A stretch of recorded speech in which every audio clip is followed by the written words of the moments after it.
Going to college has become part of like a necessity for everyone, that the government should be able to pay their part in order for everyone to be able to go.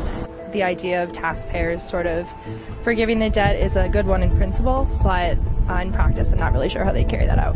Student loan debt has reached an all-time high, placing a great strain on many young graduates.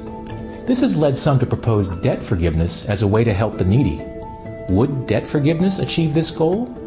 I'd say no, for two reasons. First of all, it would only be a temporary solution to help currently indebted students. It wouldn't change what got those students into debt in the first place, it wouldn't prevent future students from taking on even more debt, and it wouldn't reduce the pressures causing tuitions to rise. Second, forgiving the debt doesn't magically make it go away. The government, meaning taxpayers, would be forced to pay it. With our enormous national debt, that's pretty hard to justify, especially since college graduates, on the whole, are one of the more privileged groups in the country. After all, college graduates have higher wages and a lower unemployment rate than the national average. Plus, they've already benefited from government subsidies in the form of grants, tax credits, subsidized tuition, and subsidized loans. Forgiving the debt of college graduates would be giving money to a group that's already relatively well off.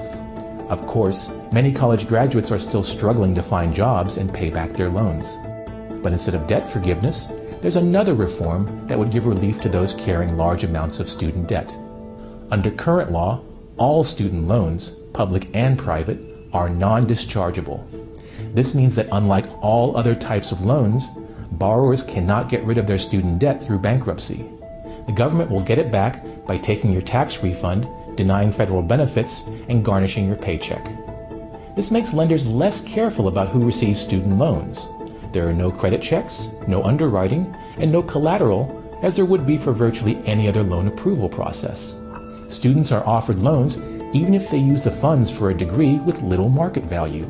Why be choosy if the loan is guaranteed? One way to fix this is by allowing student loans to be discharged in bankruptcy. Lenders could no longer use the government as a collection agency.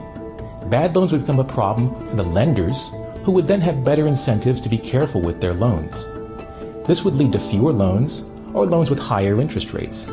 This may sound bad for borrowers, but it'd be important for giving borrowers the right incentives as well. Instead of taking on debt before thinking through the repercussions, they'd have to have a plan for paying them back.